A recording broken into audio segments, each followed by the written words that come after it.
I was once the envy of everyone as Mrs. Dex. My husband Dex passed away at a young age, and I remained a widow for him. At his funeral, I personally handled every detail. Everyone praised me for my deep love and devotion. Until I scattered the ashes from his urn into a cement mixer in front of all the guests. Everyone called me crazy. Even my mother-in-law came up and slapped me.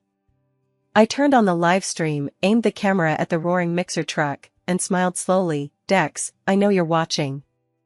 If you don't come back within 3 days, I'll send your 2 precious children to reunite with you. They didn't know that the ashes were fake. They also didn't know that he had faked his death to escape and was living a carefree life abroad with his mistress, leaving me with over $100 million in debt and a pair of starving illegitimate children. On the other side of the screen, Dex, who was supposed to be dead, had a deathly pale face. The cement mixer truck roared deafeningly. Grayish-white powder swirled around it and vanished in an instant. Behind me, Dex's family screamed in alarm and the guests whispered among themselves. My mother-in-law Gia was the first to react. She rushed over and slapped me across the face. Yara! You crazy woman! You've lost your mind. My cheek stung fiercely. A metallic taste rose in my mouth. I didn't hide. I didn't even change my expression, just stared at her coldly. Gia was taken aback by my gaze and became even more angry. She pointed at my nose and shouted, "You poisonous woman! What did Dex do to you? His body isn't even cold yet, and you're doing this to him." As soon as she finished speaking, Dex's cousins also gathered around. Each of them was filled with righteous indignation, as if I were some kind of heinous criminal. "Big sister-in-law, you've gone too far. Hurry up and kneel down and apologize to Big Brother." I chuckled softly. I took a document out of my handbag and flung it at Gray, who was rushing forward. "Apologize? Sure." I looked around, my voice not loud but clear enough for everyone to hear. "Dex owes $300 million in foreign debt. Who among you will pay it back? Whoever owes me money, I'll kneel down and apologize." The entire venue fell silent. $300 million? Impossible. Your boss's company has always been doing well, hasn't it? Yes, so well that he needed to fake his own death to escape, leaving me with the mess and a pair of illegitimate children. You're talking nonsense.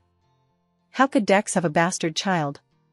Yara, have you been traumatized and lost your mind?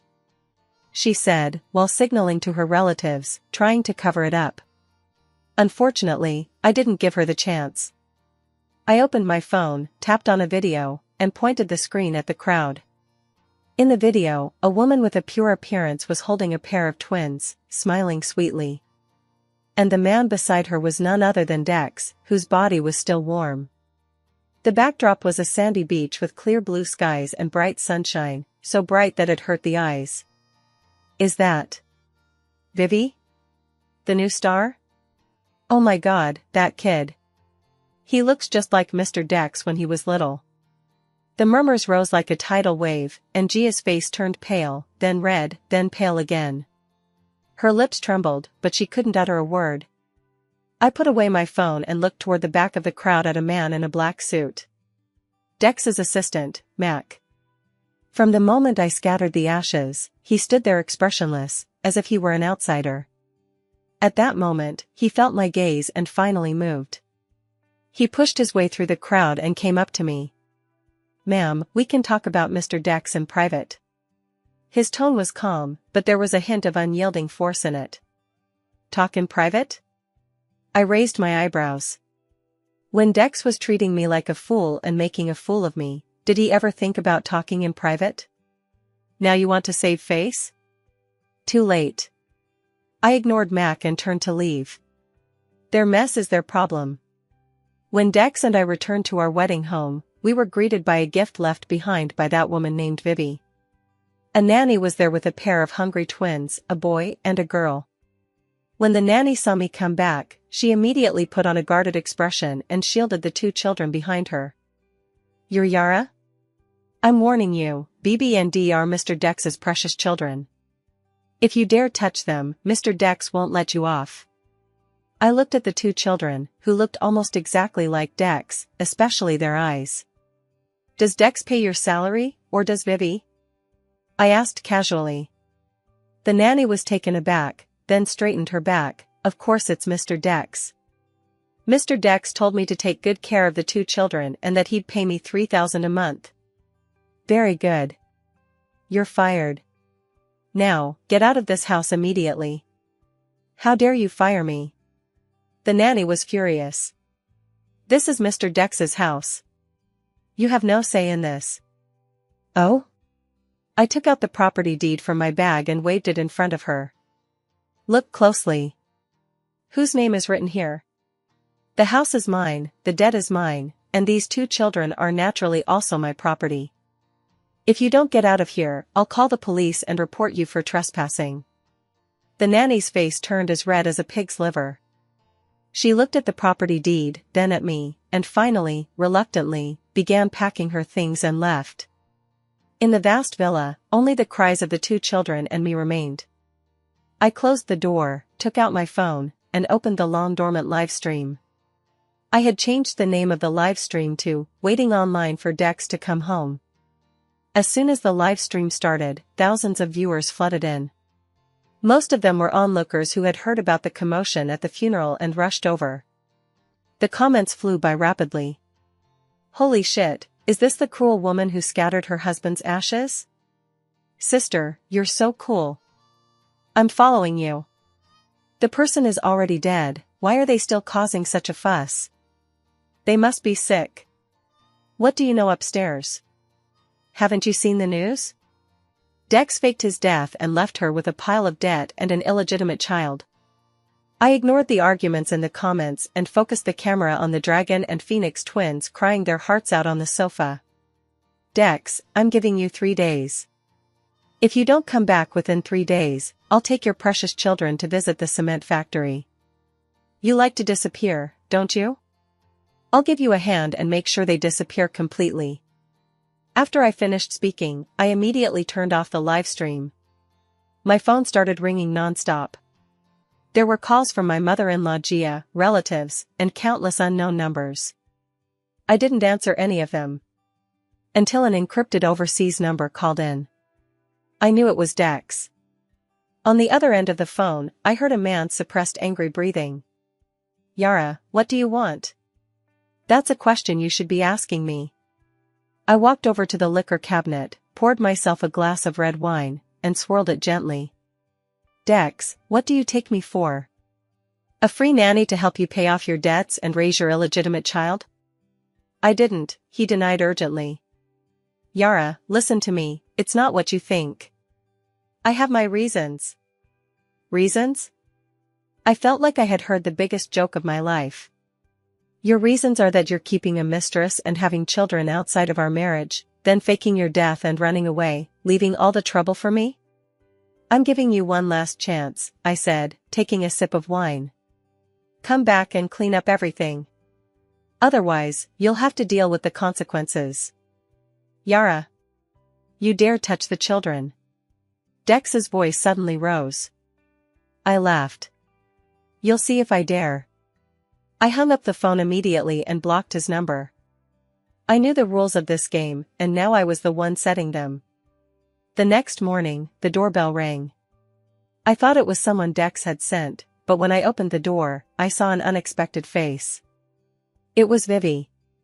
She was wearing a white dress, her face bare, with tears streaking down her cheeks, looking pitiful. Yara, she said, her voice trembling with tears. Please, give me back my child. Your child? The birth certificate says my name as the mother. In order to make the fake death plan foolproof, Dex had already bribed someone to register the identities of the twins under my name. He probably thought that I would admit it for the sake of my reputation. Vivi's face turned pale, and her tears fell even harder. I know I've wronged you, but the child is innocent. Dex, he was also forced to do it. Oh? Who forced him? I asked with interest. He. Vivi bit her lip, looking as if she wanted to say something but couldn't. His company is in big trouble. If we don't do this, we'll all go down with him. So you're pushing me out to take the fall? Vivi, put away your sales pitch. I'm not interested in hearing your love story. Close the door. I turned to leave, but Vivi suddenly rushed forward and grabbed my arm. Yara, I beg you. Just give me back my child, and I'll do anything. I can give you money. Money? I shook off her hand. Dex owes 300 million. Are you going to pay it back? Vivi's body froze. She probably didn't expect me to know so much. I don't have that much money. Then get out. I shut the door without mercy, blocking out her cries. I thought it was a waste of words to say anything more to someone like her. However, I underestimated her thick skin. Half an hour later, a large crowd of reporters gathered outside my villa. Vivi was sitting on the ground, crying into the camera. I just want to see my child. Yara won't let me in. I know I was wrong, but I can't live without my child. She twisted the truth and portrayed herself as a pitiful mother who had been oppressed by her evil wife. Public opinion instantly reversed. My phone was flooded again with text messages full of unspeakable insults and curses. Yara, you bitch. Give the child back to its parents. You stole someone's husband and now you're stealing their child? How cruel of you. Expose her. Let her die a social death. I looked at these malicious comments and drank the last sip of milk in my cup with a straight face. Then I called my lawyer and best friend, Uma. Uma, send them a letter from my lawyer. Who? Vivi? Uma's voice on the other end of the phone sounded even more excited than mine. You should have reported her long ago. Defamation, invasion of privacy, multiple charges, let her rot in jail. No, I interrupted her. To all marketing accounts and netizens involved in cyberbullying. Don't let a single one get away. Uma paused for a moment, then laughed. All right, Yara, you're ruthless. I like it. Also, I paused. Can you schedule a meeting with Oak from HS Capital? Tell him I have a significant business opportunity to discuss with him. HS Capital is Dex's largest creditor. Rather than passively waiting for them to come knocking, I decided to take the initiative. After hanging up the phone, I changed my clothes and got ready to go out. As soon as I reached the door, I saw Gia with several relatives, standing there angrily. Yara. Don't you have any conscience? Throwing away Dex's ashes wasn't enough. Now you want to drive Vivi and those two poor children to death? Gia pointed at me. Mom, Dex isn't dead yet. You're crying so hard, are you hoping he'll die sooner? You. Gia was so angry she was shaking all over. Also, those two children are legally mine. Vivi caused trouble at my doorstep and ruined my reputation, but I didn't call the police to arrest her. I was already being very kind. You're blocking my door now. What do you want? To restrict my freedom? I took out my phone and pretended to call the police. Dex's relatives immediately became intimidated.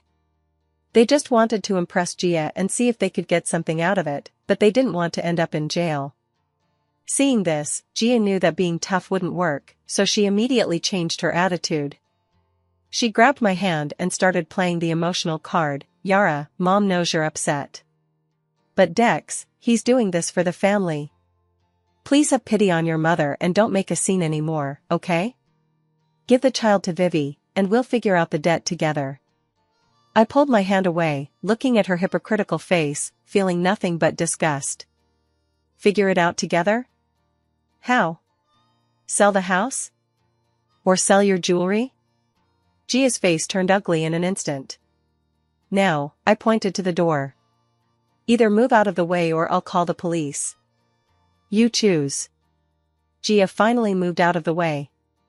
Now, I'm not swayed by either soft or hard tactics. I drove to the tea house where I had arranged to meet Oak from HS Capital. Oak was a middle-aged man in his late 40s, with a large belly and a shrewd smile. Mrs. Dex, it's a pleasure to meet you, he said politely, extending his hand. I didn't shake his hand, but got straight to the point. Oak, let's be clear. Dex owes your company $120 million. I'm here today to discuss how this debt will be repaid. Oak raised his eyebrows, clearly surprised. Oh? What's Mrs. Dex's opinion? Dex isn't dead, I said. The smile froze on Oak's face. I pushed the photos of Dex and Vivi abroad, along with the call records of him calling me, in front of him. Not only is he still alive, but he's also hiding a large amount of assets overseas. If you're willing to help me, I have a way to make him cough up everything he swallowed. Oak's eyes lit up. For businessmen, there are no permanent friends, only permanent interests. Rather than wasting effort trying to collect debts from me, a widow, it would be better to go directly to Dex, the instigator. How would Mrs. Dex like to cooperate? It's simple, I picked up my teacup and blew gently on the steam. You guys are responsible for putting pressure on him overseas and freezing his assets. I'll handle things domestically and force him to come back. Once it's done, I'll repay the debt, and I'll also give you a 5-point discount as compensation. A satisfied smile appeared on Oak's face. Mrs. Dex is indeed a heroine. It was a pleasure working with you. We agreed immediately. When I left the tea house, I was in a good mood, and even the sunlight outside seemed more pleasant. My phone vibrated. It was a message from Uma. It's done. All the letters from the lawyer have been sent out. Also, I found something interesting. Before her debut, Vivi was Dex's junior at university. Dex was also the behind-the-scenes boss of her first agency. I was about to reply when an unfamiliar number called. I frowned and answered. On the other end was a cold, male voice. Yara? It's me. You don't need to know who I am. I'll just remind you to leave some room for yourself in life, so we can meet again in the future. If you push Mr. Dex too far, it won't be good for you. It was a blatant threat. I sneered, which of Dex's dogs are you? Why are you so eager to protect your master? The other party seemed to be angered by my words, and his voice sank. Don't be ungrateful. We know where you live and where you go every day. Making you disappear is easier than crushing an ant. Is that so? The smile on my lips grew deeper. Then you'd better get moving quickly. Otherwise, once Dex's funding dries up, you'll be out on the street, unable to even afford dog food. With that, I hung up the phone. I knew Dex was starting to panic. This meant my plan was working. When I got home, the villa was empty. The reporters had probably gotten wind that Vivi was putting on an act and had all left. As soon as I walked in, I smelled the aroma of food. I paused for a moment, walked into the dining room, and saw a man in an apron bustling about in the kitchen. Uma's brother, Seth. He was the owner of a top security company and my ex-boyfriend. Back then, because of a family marriage, I broke up with him and married Dex. Why are you here? I felt a little uncomfortable. Seth walked out carrying a plate of sweet and sour pork ribs. When he saw me, he smiled and said, Uma doesn't trust you, so she asked me to come check on you. By the way, I'll be your free bodyguard and chef for a few days. His smile was the same as it had been many years ago. I felt warm inside, but said, I don't need it. Whether you need it or not isn't up to you. He put the food on the table and went to serve the soup. I know Dex better than you do. If he can fake his own death, there's nothing he can't do. Let's eat first. We need energy to fight. I looked at the table full of my favorite dishes and felt my eyes well up. I've been married to Dex for 3 years, and he doesn't even know what I like to eat. But Seth, after all these years, still remembers every single thing. Thank you, I said softly. Don't mention it. Seth ruffled my hair. Eat quickly, or it'll get cold. This meal was the most peaceful one I had had in days. After dinner, Seth didn't leave. He told me that his team had deployed a security system around my house and that they would be watching for any suspicious activity. I've already sent someone to investigate the person who threatened you. We'll have results soon. With him around, I felt much more at ease. That night, I rocked the twins to sleep. Looking at their sleeping faces, I felt no pity. They were the fruit of Dex and Vivi's love, but also a thorn in my heart. I took out my phone, snapped a photo of the two children sleeping soundly, and sent it to Dex. Countdown, 48 hours. Dex didn't reply. But I knew he had seen it. The next day, the public opinion about me online began to shift subtly. Uma's lawyer's letter had taken effect, and those marketing accounts that had spread rumors deleted their posts and apologized. On the third day, some rational voices began to emerge. Wait a minute, am I the only one who thinks that if Dex really faked his death, then everything Yara did would be understandable? Deceived into marriage, betrayed by a mistress, burdened with debt, and forced to help raise an illegitimate child, who wouldn't lose their mind. Support the sister in her fight for justice. Bring the scummy man and woman to justice. And Vivi, after the reporters left and the lawyer's warning letter arrived, she also fell completely silent. She was probably scared. Everything was going exactly as I had planned. In the afternoon, Seth informed me that the individual who had threatened me had been identified. It was Dex's confidant in China, known as Black Panther, who was responsible for handling his illicit affairs. This person is a bit tricky, and he's got some dirty business going on. Seth's expression grew serious. You must take my men with you whenever you go out recently. I nodded. I understand. Just then, my phone rang. It was an unfamiliar local number. I picked up the phone, and a hoarse, tired voice came from the other end. Is this Yara? I recognized the voice. It was Vivi's mother. What's wrong? I asked coldly. Yara, please, spare our Vivi. Vivi's mother cried on the phone. She knows she was wrong. She really knows she was wrong. We don't want any money, we don't want anything. Just please spare her and let her come home. Let her come back? I asked. Isn't she in the country right now? She's been locked up by Dex. Vivi's mother's voice was filled with fear. Dex said she ruined his big plans and won't let her contact anyone. We haven't been able to reach her for days. I narrowed my eyes.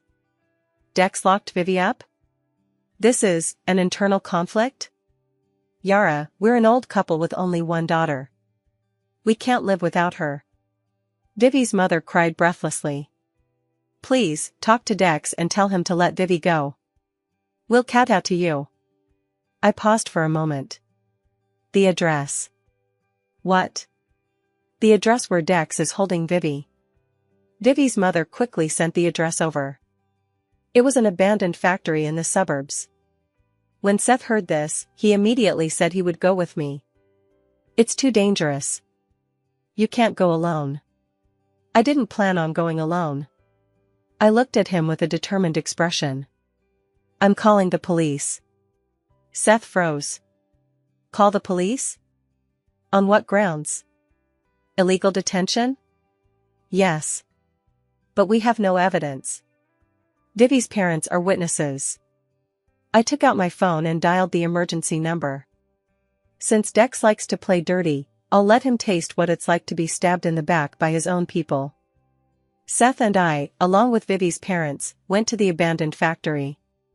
The police broke down the door and found Vivi tied up with tape over her mouth in one of the rooms. When she saw us, especially her parents, tears immediately welled up in her eyes. The two men guarding her were Dex's confidants, one of whom was the Black Panther who had called me. They were caught red-handed. The two Black Panthers were arrested on the spot. After Vivi was rescued, she hugged her parents and cried bitterly. I watched this scene with a cold eye, feeling nothing. People who are pitiful must have something hateful about them. If she hadn't been so greedy, how could she have ended up like this? When the police took her statement, Vivi may have confessed everything out of fear or revenge. This included how Dex had planned his fake death, how he had transferred assets, and how he had instructed her to return to the country to cause trouble, attempting to use public opinion to force me to comply. She also provided a crucial clue. Dex, he didn't just transfer the company's assets, he also embezzled money from a charitable fund. I was shocked. That charitable fund was established in our names, specifically to support underprivileged children in rural areas. Dex dared to touch that money? He's truly heartless. Black Panther was arrested, Vivi defected, and Dex's operations in China were almost completely dismantled by me. On top of that, HS Capital was putting pressure on him overseas. His situation was obvious. I waited for a day, but he didn't contact me. I knew he was putting on a brave face.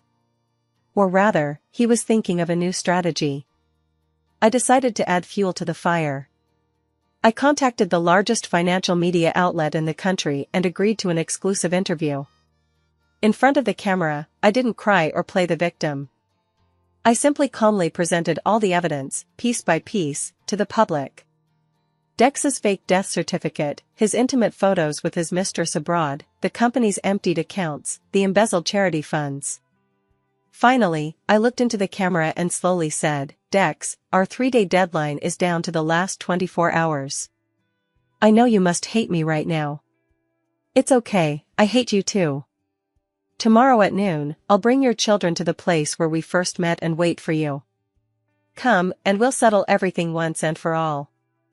If you don't come, I'll fulfill my promise in front of the entire nation." I said it, and I did it. As soon as the interview aired, the entire internet exploded. If people were just watching and waiting before, now everyone was shocked by Dex's shamelessness and my ruthlessness. My actions sparked a huge controversy online.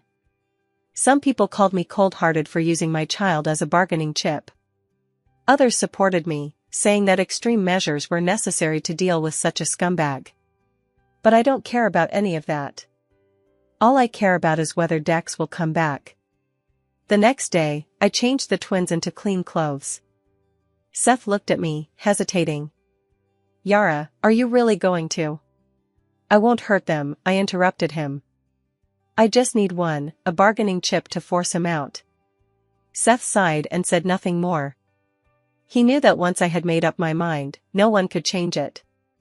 The place we agreed to meet was a bridge across the river in the west of the city. It was here that I fell in love with Dex at first sight. Thinking about it now, it's ironic.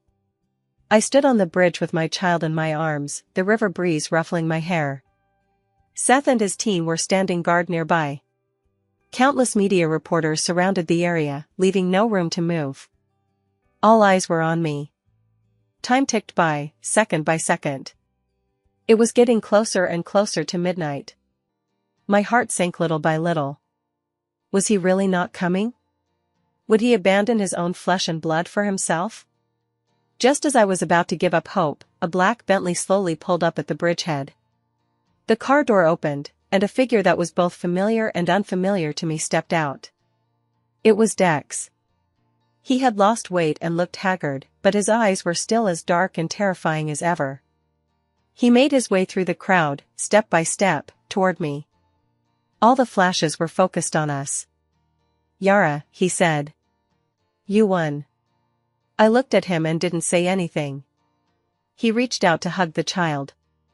I dodged him. "Dex," I looked into his eyes and asked slowly, "Have you ever loved me? Even for just a second?" Dex's body froze. He looked at me with a complex expression, filled with regret, resentment, and a hint of emotion I couldn't quite understand.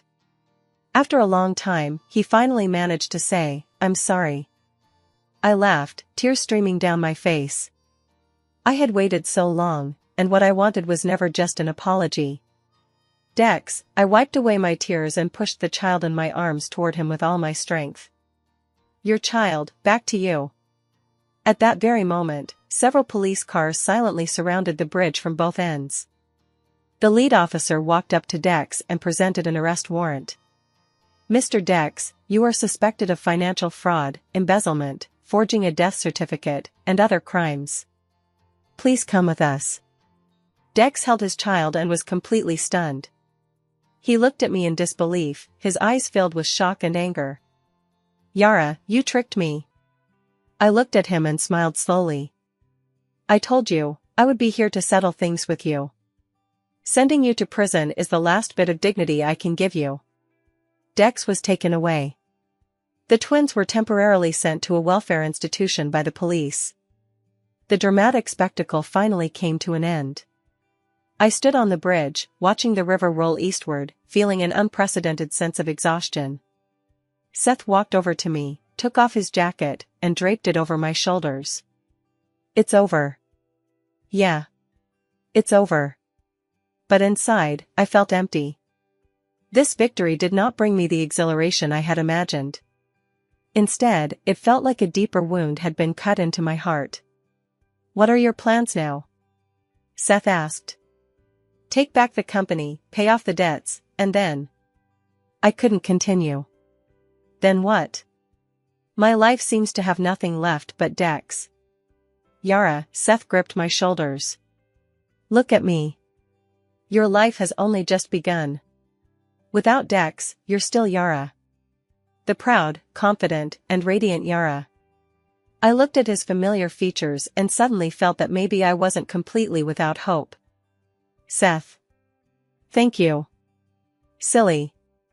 He smiled and helped me fix my hair that had been messed up by the wind. If you want to thank me, treat me to dinner. Okay. I nodded. The afterglow of the setting sun bathed us in a warm golden light. Suddenly, I felt that the future might not be so bad after all. Dex's case proceeded smoothly due to solid evidence.